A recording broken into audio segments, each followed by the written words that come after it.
Hey, what's up ladies and gentlemen, it's Beaky with the Untitled Game Show, back once again with another E3 2016 video for you guys today. And as I do every single year, it's time to review a press conference. This time it's for Electronic Arts, the one you're seeing right here in the background. Playing. I watched the whole entire thing. I uploaded the whole entire conference to YouTube for you guys to see. I even did a 1-hour reaction live stream to it.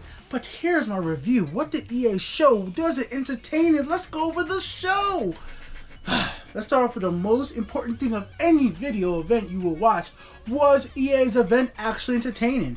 And that I have to give 2 damn thumbs up. It definitely was a really entertaining event. I had a lot of fun. It was a lot of energy. Everybody talking. Peter Moore. Everybody on stage was really energetic. There was even some time there was one guy showing off a game called FIFA that was really nervous. And it really was kind of endearing to see a guy really nervous talking about his video game, an indie title.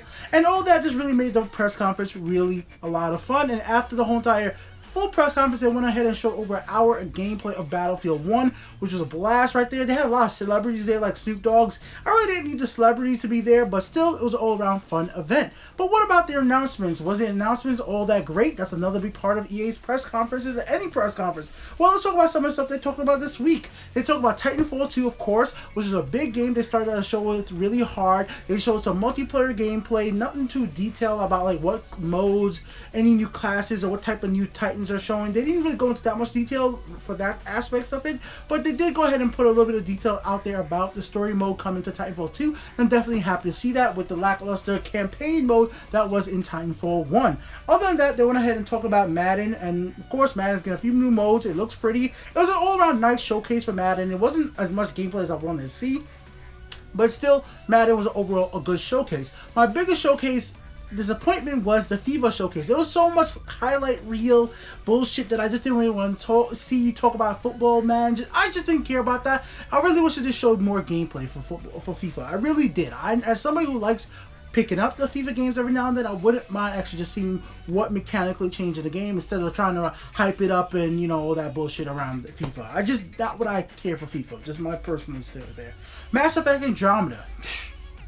I actually want this game now. I'm going from somebody who was a big disappointment in the Mass Effect franchise. And I'm going to tell you guys straight up from now, I hated Mass Effect 1. My friends will know this. Anybody been a long time subscriber knows this. I just hated some of the controls. I hated driving the Mako. A lot of things with Mass Effect 1 were buggy. I'm sure they fixed it later on with patches. But when I picked up the game initially, it had a lot of issues. And if you guys remember how it was released, there was a lot of issues with Mass Effect 1. Mass Effect 2 was a decent game, not a bad game whatsoever. Mass Effect 3 was, meh for me. It's not about the ending of the game, it was just meh. Whatever, it was okay. And here we go, Mass Effect Andromeda, and call me freaking interested. I wanna pick this game up. Mass Effect is right now feeling like what I felt for Dragon Age. Dragon Age gets me hyped, and I'm not even a fantasy guy type of person. I like the sci-fi universe, so I would be more into Mass Effect altogether. But right now, Mass Effect Andromeda is giving me the feel that I felt when I saw Dragon Age Inquisition. Like, this game looks just freaking epic. I need to be playing it. I need to be part of the universe that this game is in.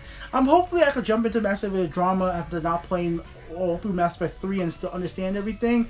Hopefully they make it a little accessible for newcomers. And not saying I'm a newcomer completely, it's just that I didn't finish 3 and it's been a long time since I played a Mass Effect game. So, yeah. Let's go on there. What else did they showcase? Like I said earlier, EA Origins. So EA Origins is another way for them to work with indie developers to get their games out. They're saying that they're going to let the indie developers keep 100% of the profits from the game. I don't even understand how that's going to work, but whatever. Let them do what they got to do. Help out the industry. This seems like a good thing for the industry base. And the first game they showed off with this was an indie game called Thief, which is a new IP. And this is where my biggest complaint of the event actually happened. That was the only new IP shown off at the game conference. The only one.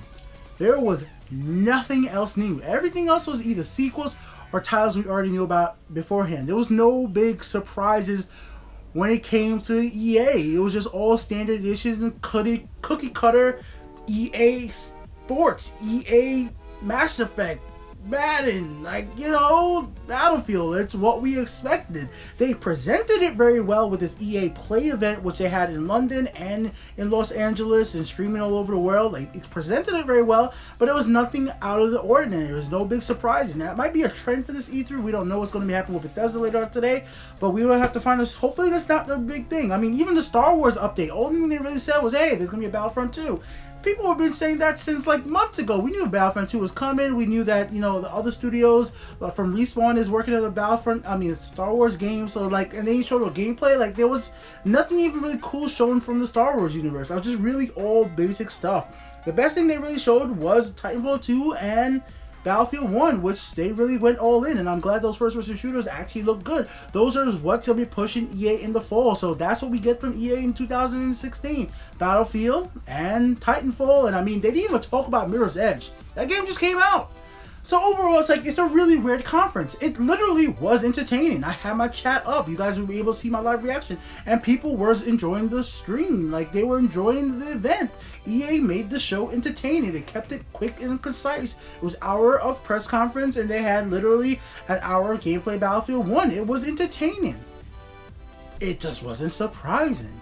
And just because of that, and as this is the biggest event of the year for video game conferences, I'm going to have to knock literally a whole point away from EA for this. I would give their conference an 8 out of 10, but I'm going to have to stop it down to basically a good and a 7 out of 10, guys. Just because, man, I just really was wanting to be something surprised with something we didn't know about. And basically everything other than the fee and EA Origins, we knew about everything. Even the charity thing they're doing. They're giving away basically $1 million to charity. Awesome stuff, guys.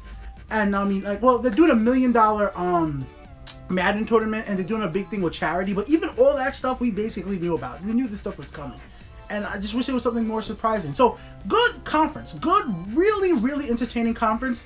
I just wish there was more surprises coming from EA in 2016. Hopefully next year we'll see something new. Thank you guys for watching. BK here with the Untitled Game Show. I'll be reviewing all the video game conferences this week. If you guys want to watch any of the video game news that'll be coming out all this week, make sure you guys check out that playlist in the description. Freaking Xbox One Slim has already been leaked. Did you guys hear about this? Well, go check out my video about that. Peace out, guys. Thank you guys for watching.